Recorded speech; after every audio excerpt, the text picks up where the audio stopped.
Welcome back to the shop. Ever wonder what Newsies and the rise of boxing have in common?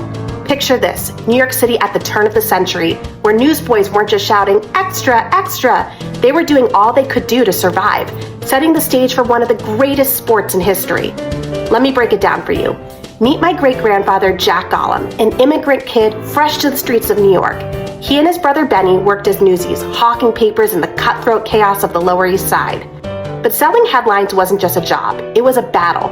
To protect their hard-earned corners, newsies needed to know how to defend themselves, and Jack learned to stand his ground when it mattered. Now here's where things get interesting.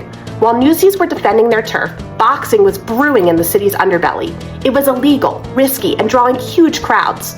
Enter Tex Rickard, the brilliant promoter who took the underground fights and turned them into major sporting events. He's known for organizing the legendary Jack Dempsey bouts that put boxing in the national spotlight and solidified its legitimacy. And guess who stepped up with the equipment needed to meet this new demand? My great-grandfather, Jack GOLOMB, with business know-how picked up from working in his father Abraham's notion shop, a store that sold essential items like threads and small goods for tailoring. Jack saw the opportunity. He turned his street-learned lessons and that shop's resourcefulness into crafting and distributing high-quality boxing gear.